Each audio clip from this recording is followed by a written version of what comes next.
Hi, I'm Mr. Beast, and today we are spending $300,000 to blow some stuff up and drive a train into a hole. It's going to benefit charity somehow. That's not it. Oh, sorry. This is our new talk show, I guess. I still don't really know what to call it, but basically we're calling it the BoLS Lounge. It's fun and casual and chill. And we're going to be just talking about whatever's going on. And I'm Matt. I'm JR, and what's going on is Baldur's Gate 3 is the best role-playing game of the year, if not of all time. I disagree. Oh, you disagree? I do disagree. Okay, what's the best role-playing game of all time? So, no, that's not where I want this conversation to go. Oh, well, we'll get to that year. later. So, no, really what I want is to just kick off, because you're sort of like our RPG guy. Yeah. So, how do you think so far the general reception to Baldur's Gate has been? Overwhelmingly positive. Not, or very unlike Overwatch 2. Have you heard about that? The opposite of Overwatch 2. That is very fun. Yeah, I would say... Unrelated, but I just wanted to throw that in there. The opposite of Redfall. Is Redfall doing well? Redfall was not doing well. Oh, not doing well. I didn't know if you were comparing it to... No. Anyway, not important. There's a lot of games that it's the opposite of doing wise. Well, so one of the things that really has been irking me about Baldur's Gate so far, and I just hit I'm pretty early on, all things considered, but I just hit the end of Act 1. I have. For some context. Yeah. And the thing that's really been bugging me about it is the stealth mechanics are very weird. Because I've always liked playing any kind of stealth character. Sure, yeah. Like when I'm playing through Metal Gear Solid, I try to get through in like big boss mode where no one even sees you the entire game. Right.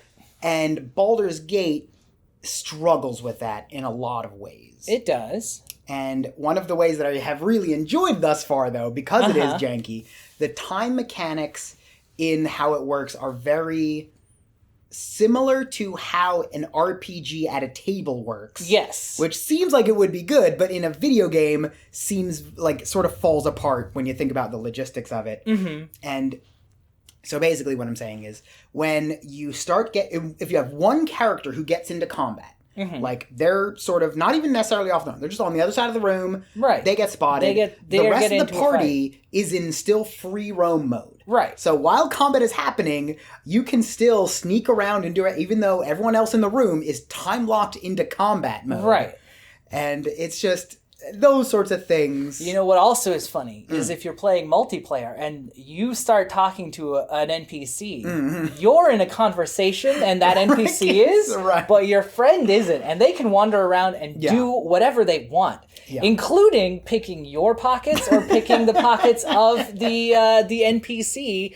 They can, I have it on good authority, move a bunch of explosive barrels next to someone, next to a couple of people who are caught up in conversation. They can get flaming arrows ready, or just have the firebolt cantrip, and then when the time is right, they can hurl a firebolt, then, just whatever happens. Nature takes its course. Have you been playing a lot of multiplayer? I have not been playing multiplayer much since my friends decided that I'm untrustworthy.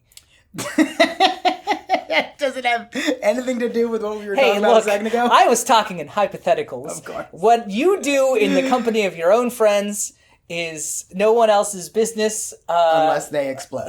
Well, then it's just your business. Because there's no witnesses. I suppose that's true.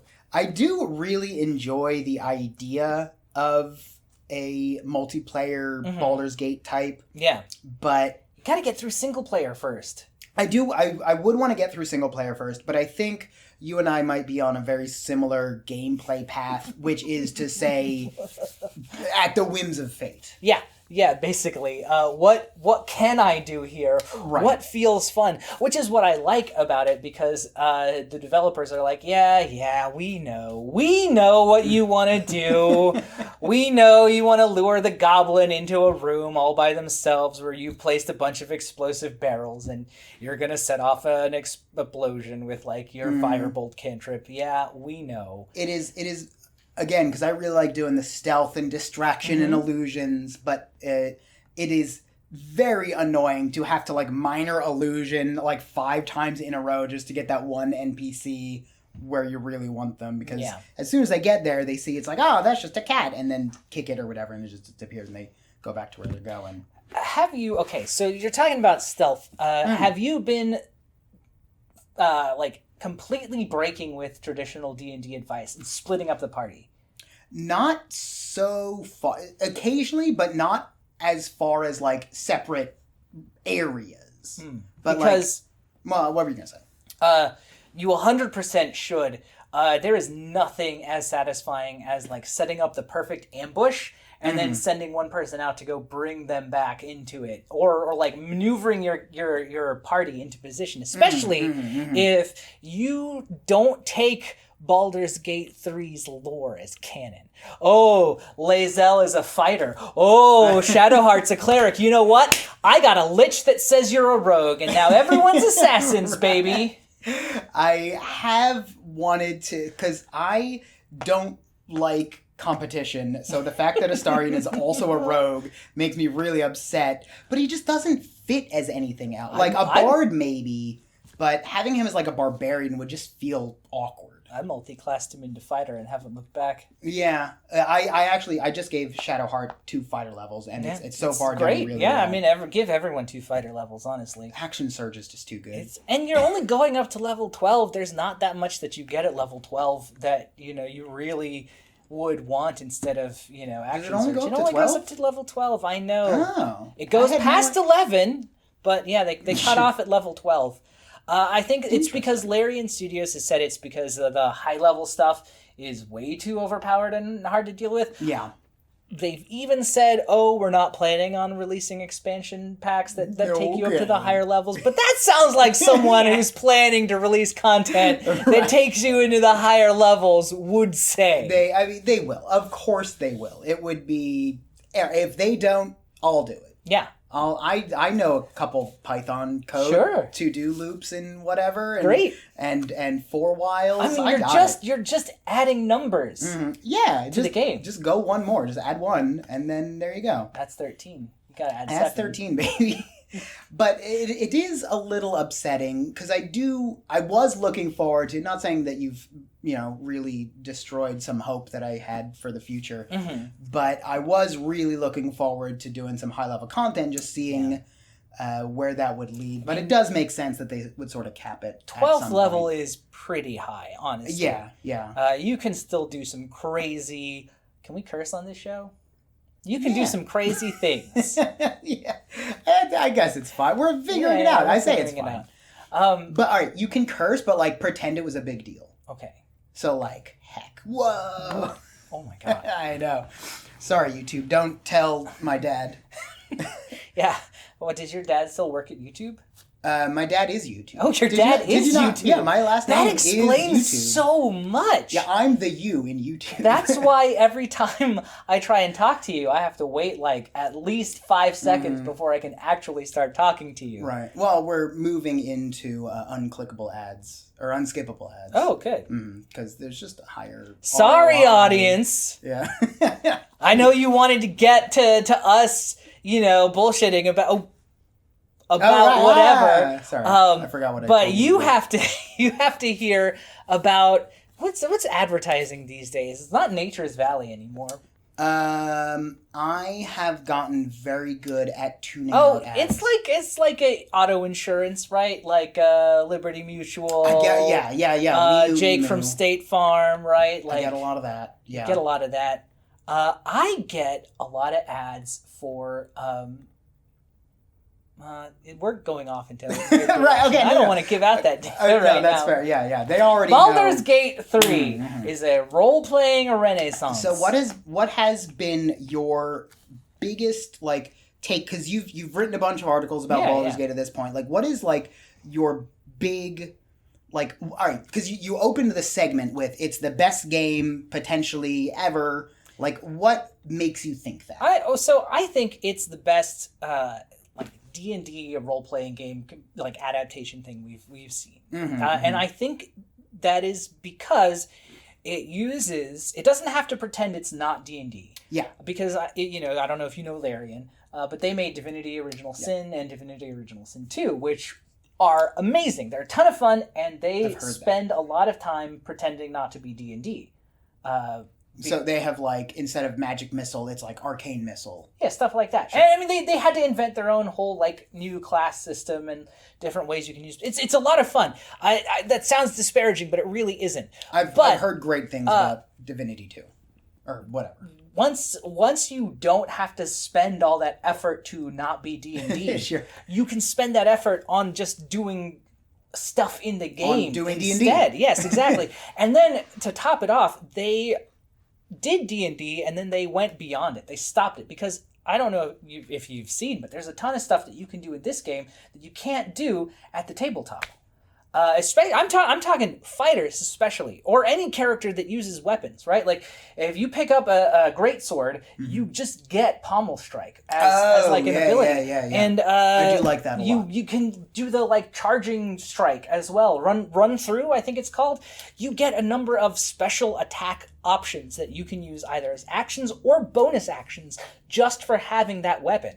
And that beats the proficiency. And proficiency with it. But that beats the pants off of the weapon mastery that we see in the new 1D&D playtests, right? Like, it's chump change compared to what they do in Baldur's Gate 3. See, I don't know anything about how 1D&D is going to work at all. 1D&D has weapon masteries, which are like special abilities that you can use when you do a weapon, and like they have different tags. So like there's the Nick tag, which lets you make an extra attack as part of your attack if you're doing 2-weapon fighting, which is cool. Sure. There's the Vex tag, which lets you do damage if you miss, but it's like just your ability score modifier and damage. And then there's like one that lets you push and one that lets you knock someone over, but that's about it. And you can do them all the time, but like they're so minor compared to these, which feel so much more impactful and fun. How many times have you won a fight because you're like, oh, wait a minute, I can like charge in right now, or oh, my main attack's missed and this guy has like 2 hit points left. Right.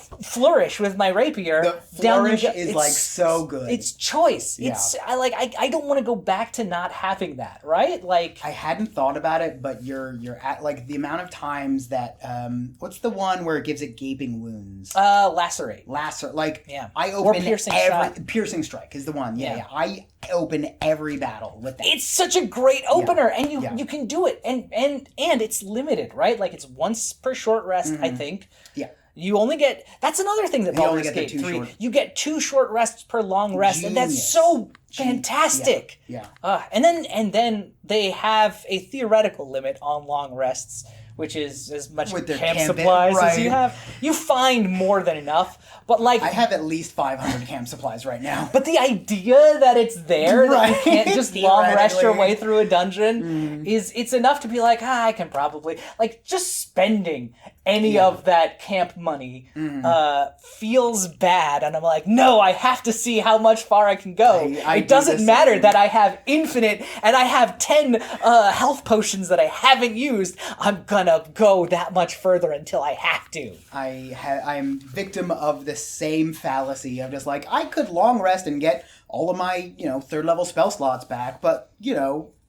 Right, and there's no reason. It's just that's for cowards. No, I can't. You won't make me. For some reason. I still have hit points. Yeah. Everyone is above half health. Well, not all, but just like that's what like it's and for whatever reason, maybe it is the camp supplies or I don't know, but they really do a good job of making you want to keep moving. Yeah. Because you could just, after every battle... Short rest. Just short rest. Then after 2 battles, long rest. Right. You'd probably be fine. Everything would be so much easier. You'd probably do really well. But... Are either of us going to start doing that? Are you going to start doing that? No, you're not. You're not going to use your health potions either. What if you need them for that boss fight? I'll push back against that. I am drowning in health potions. Like every time. Well, because at this point, I have a lot of characters who don't have any, I'm blanking on his name. Astarion, always will offhand attack because I have him dual wielding. Yeah. But for a lot of my other characters, they don't have bonus actions, and I do a lot of alchemy. I go around and I gather. You gather all the herbs. Yeah. So I have at least 20 health potions on every character. Maybe not, but it feels like it. Here's another thing. Speaking of health potions, Yeah. do you drink your own health potions like a sucker? Yes. Did you know you can hurl them fastball special style at your party members and heal them? So you don't even, like, if Asterion is always using his bonus action and needs to heal, you can just have Shadowheart, who's fucking useless with her bonus action, unless you took Spiritual Weapon, in which case, fine, you know, you're playing Cleric the way you should. But you can have Shadowheart or, like, someone who doesn't have anything to do with their bonus action. Let's say Lae'zel, just hurl a healing potion at Asterion, and boom, he's healed. I did not know it worked that way. It may be actually an action to throw it, but I don't know. I that- have to remember. Does that work with poisons as well? I want to find out. I assume yes. Because there have been, like I mentioned, I really lean into the stealth mechanics, and there is no way to administer a poison other than stabbing someone. So, like, I'm trying to get someone with, like, a drow poison, and then I have to stab them, and if it doesn't work, they yell and shout and, you stabbed me. Let me load my save again. Right, exactly. There was, no spoilers, but, like, there was this one section that all I needed was this one guard to fall asleep, and then the entire party could, like, sneak around and get through fine. So I had to reload that one room probably a dozen times until it dawned on me that I could just cast sleep on him. Yeah. And that was a lot And it's easier. so much easier. Sleep is a really good... I want there to be a more high-leveled sleep spell. But there has never been one. There really hasn't been. And it doesn't upcast that well. No, I think at level... Because at level 1 it's 24. And then I think every additional level gives you 12. Maybe. I think it's just an additional 12. Yeah, it might be. And at a certain point... Right. And I get that they don't want you to be able to just, like... All right, you only have 100 hit points on a power word sleep, but it just, never really... There's something about the sleep spell that I really enjoy, and it just never It's really that it works. works, because there's no save. It just, do you have that many hit points? Good night. Yeah. That's what's so satisfying about it. I think really it comes from the fact that when I played Pokemon, I did a lot of, like, Hypno and then Dream Eater, and just for some reason I thought that combo was just so cool, and apparently I want to replicate that in D&D. I want to replicate Magikarp doing Splash and having 1 hit point left, and then it kills everyone. So, about that, Yeah. I found these boots that anytime you are standing in water, it electrifies the water. And I don't know why, but I was like, oh, cool. What a fun ability. So I threw it on Gale, and he died. Because he's not like... to electricity. He's not. No, and he's just a human. He's just a guy. He's a human who wants very badly to be your husband. That's all that's it never dawned on me, not even for a second, that he would take damage from the lightning that he was standing in. Yeah. So I don't know what those boots are for. They're for someone become a blue dragon sorcerer. You know what? I might respec him now. Or throw the boots into the water and see if they... I assume that won't work, but I also didn't know that you can just throw potions at people. Hands down, throw is one of my favorite commands. You can do it with pretty much anything, and it's always hilarious. It's not always good, but it is always hilarious. Did you know you can throw items onto grates, like those poison gas? I assume you've encountered poison gas vents and things like that, where you set off a trap, probably because someone didn't have perception. Yeah. And then there's like gas flooding into the room. If you cover where it's coming from, it stops. Yeah. Interesting. This game is stealthily a physics engine that you don't know about. I don't know if you've seen the clip of Matt Ganondorf Mercer playing Baldur's Gate 3 and climbing up on top of a bunch of boxes that he just stacks up into the sky. He has an arrow of transposition and he teleports himself onto the ramparts of Castle Neverwinter. Sure. Or one of the castles, right? Yeah. I don't know. I don't think it's Neverwinter because we're in Baldur's Gate. Why would there be that there? I don't know. He I don't know teleports the geography to the top of a castle from the top of a box stack. And then on top of that, have you seen the owlbear from the top rope? So I've not seen any clips at all. Oh my god. Another thing that Baldur's Gate 3 does that D&D doesn't is I feel like this is a good article. Like things that D&D needs to learn from Baldur's Gate 3. Yeah, that's what's coming up on Monday. Oh, well, this will go out after that, so look for that article. It's come out on already. BellLostSouls.net. Definitely. But like owlbears or druids, when you shapeshift into anything, you get special animal options. Yeah. Have you played with Halsin, I assume? He's in my camp. I just haven't. He's a thick slab of beef, and you can make him do all kinds of stuff. A man. If you're an owlbear, they get an ability called it's like Flying Crush, where they don't take fall damage. But they do deal it. Yeah. So you can like stack boxes or whatever you want, climb up like way too high in the air, and then from the top rope, like there's a clip of someone dealing like 800 something damage using this maneuver. I don't know if they're gonna patch it out, but it's amazing. There's so much stuff you can do like that. I pushed like important NPCs, like the ones that you're supposed to fight, you know? Like I pushed some of the mini bosses, let's say, to their deaths by luring them onto bridges and then just having, Karlach beefcake them into the abyss, and they die, and it's over. You can't loot them, which if you need a plot critical item, you won't get. So maybe you might want to think about that if there's a certain goal you're trying to accomplish in that quest that requires you getting some loot from them. But hey, you know what? Also, that's a good segue into talking about how good it feels to fail in Baldur's Gate 3.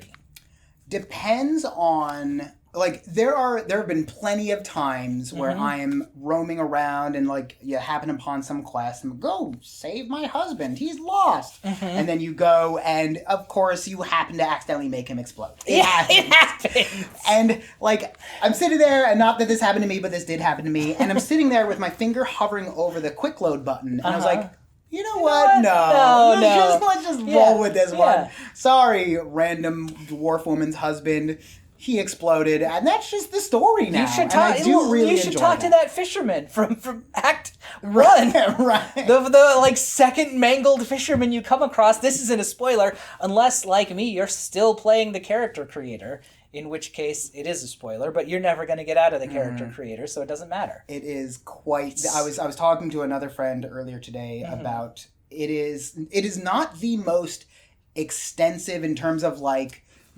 Sliders and all that, but the options it gives you are just very, we know what I'm talking about, right? Yeah. The genital slider is very fun. It's very fun. You have a lot of options. Who would have thought that you could decide whether or not you have foreskin? And genuinely, like, all joking aside, I love the fact that they added that in, because they 100% didn't need to. They didn't. The fact that they could have just breezed over it, because it... And the general adult content options are all very well designed. I haven't tested any of them off, but I assume they're good. But it's like they are allowing, like you mentioned earlier, they are doing a really good job of giving the players the tools they want to play the way that they want to play. Yeah, absolutely. And I love that. You can mix and match body type, general type, voice type. So you can pick from 3 different genders, which is more than a lot of people give you. You mentioned voice. I hate the voice I chose for my character. Oh, yeah. I messed up Me so too. bad. I had to go. I was like 2 hours in, and I was like, I can't stand this, and I restarted. I hated it. Which one did you? Which one did you? Oh my god! Well, because I'm playing a Githyanki woman, and I don't know if it was just I needed to update or something, but I feel like your character doesn't talk much in the first big chunk of the game. Right. Okay, so I didn't know if like my system was just messed up. No. It was only pretty far in until I heard my character talk, and I was like, "Who is that?" Yeah. And then it started clicking. You get some like wild lines here and there. Yeah. Like when you start off, it's like my head, and I knew I was in for it because I picked the like North England accent, the like. Oh, be careful! There's something's woken up down here. That kind of a voice. I do know. Which I like and could see for another character, but not my disaster tiefling, Bard, who I made to seduce everyone. Yeah, I mean, again, they give you the tools to play the way that you want to play. You can get a polycule in this game going. Unless you want to play stealth mechanics, because again, it is a little rough with stealth. It is a little rough with stealth, and that's why it's the worst game of all time, according to Matt. Mm-hmm. You heard it here first. Well, Baldur's Gate 3, 2 out of 10. There have been a lot of times where... Not even, I mean, I know I'm harping on the stealth mechanics being a little finicky, but there have just also been a lot of times where the mechanics don't necessarily work like I want them to. Yes, I know what you mean. Like, and there have been times, like, again, all stealth-based, because that's mostly what I'm focusing on, where, like, because you enter turn-based mode, and that's great. The fact that they have turn-based mode is a lot of fun. Great. But it ends up being kind of adding on a layer of complexity, because there are some times where I want that NPC, enemy potential combatant, to take, like, a few steps. Just because it's like, I need to get around this way, or, like, if I try to go down here, you know, I'll be seen. So I just need them to take, like, another 2 steps. But if you turn off turn-based mode, you have to give it, like, a full turn before you can click it back on. Right. But by then, they've already walked their path and come back and all that. So it sounds like you need invisibility. I have it a couple times, but I just want to be able to sneak by. That's all I want. Know. I feel you. I do, actually. Because they are so unforgiving. They're like, you step in the little zone, you're detected. And that's it. There's no... There was... All right, hold on. So there was it's spoilers, I guess. Sure. At some point... All right, spoilers. Look, spoilers. Minor spoilers. At some point, you're going to run into lava. There's a lot of it. Yeah, there is a lot of lava. Your NPCs clearly don't know what it is. Oh my god. Because you'll say, like, all right, you're here. I want you to move over here. And they'll just sprint full clip into the lava and just die. They'll do that with fire. There was a while, I don't know if this is still true, because I haven't tested it because I'm not that mad at Asterion yet. Sure. But he's a vampire. Yeah. Or half vampire or something. Yeah. Some level. In early access, he could die if he was in running water, because running water damages. Yeah. And I don't know if that's still true, but there was a section where he just, like, killed himself trying to cross a stream to catch up with the rest of the party. Because I'd been like, go sneak over here, pick up this stuff, and then I was like, all right, regroup. Oh, why is Astarion dying? Yeah. Where is his body? I gotta go revive him. Oh, he's in the street. You... Why? Well, because what really sold the whole scene for me, the first time it happened, I was in a battle in, like, a lava area, and it was, I had a Quasit familiar. Yep. And it's just a goofy little guy. And I didn't know it would work this way, so I said, all right, run to the other side of this enemy and, you know, try to scare it. Ooh. And just the visual of the Quasit just sprinting into the lava and disappearing, I was dying for, like, at least a few minutes. Oh just my gosh, unable to maintain myself. Like, I want a compilation of the number of times NPCs have, like, killed themselves with lava. Yeah. Or, okay, you know what else? It doesn't feel great, but I love that it happens. When your guys get knocked off of a roof and then they die. I've had so many people just, like, and then a similar thing, like, they'll be walking along and be like, oh, watch out for that trap, and then stand next to it, it explodes, and then they fly off a cliff and die. It's just, I wish when they saw a trap, they would, like, at least stop moving. There's a trap right here. Yeah! Oh, like, look at that! I understand the idea, or even as soon as they see a trap, it, like, goes into turn-based or something. It doesn't, though. Because there have been so many times where my party sees a trap and then just keeps walking, it explodes, and there they all might die. be a setting for that. But I don't know. I'm going to assume there isn't, because then I feel more correct. Yeah. Sure. Just check the comments in whenever after this has come out and see. Yeah. No, there has been a lot. I mean, if nothing else, just learning the fact that you can, like, throw potions at people is pretty huge. And you can throw objects onto grates. You can do so much with throw. You can even throw your weapon at someone, and it's not a great idea. It didn't, yeah. But you can. I did find a ring of throwing that adds like D4 damage to anything you throw, and I had this whole idea of just like, oh, cool, I'll make like a throwing character, and it just doesn't work. No. There's a lot of concepts like one of my favorite things in like RPGs in general is just like character building. Yeah. And something that I really love doing is like figuring out different character builds, and I love the fact that they let you respec so cheaply. Like that's great. It's super cheap. And you can really play around with it. But there are, and this is a problem with D&D more broadly, that there aren't really a ton of ways to make like weird builds work in the way that you think they could. Like a throwing build just like isn't super viable. Unless you know something I don't. I don't know. I'm curious to find out now, though. A lot of stuff that is one thing, though. A lot of stuff that goes against like traditional D&D, like the guidelines, just works. Like a barbarian monk combo, you can totally do it. Sure, I can see that. I think a big part of it too is I don't think you have to meet the requirements for multi-classing. I could be wrong. No, as far as I can tell, you can it's just multi-class. Unlimited multi-classing, right? Because I don't think Astarion has the strength required to be a fighter. And he's a fighter. I think he's 8 or 9 strength. Yeah. So, like, he's a fighter, and you shouldn't be able to do that. Rules is written. So you can just be a monk or a barbarian with, like, strength and wisdom, and then multi-class into, and con, right? And multi-class into monk. You don't even really need wisdom unless you're hoping for Stunning Fist to do stuff.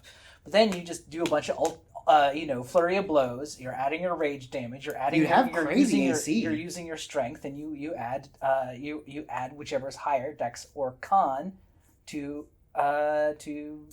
your AC. Yeah. Well, no, wouldn't you get both? No, or is it the same ability? It doesn't stack. Yeah, it's one of those things. And they did account for that. I checked. Darn it. But like Barbarian Monk, I guess works. That being fun. Yeah. And if you abbreviate them, it spells bonk. Which I mean, that's true. It's really good. It's really good, and like flurry of blows is great, and you just do a bunch of attacks. You do a bunch of rage damage, and you're dealing monk unarmed damage. I haven't really, so no spoilers for me right now, but I haven't really seen. All right, I lied. Give me some spoilers.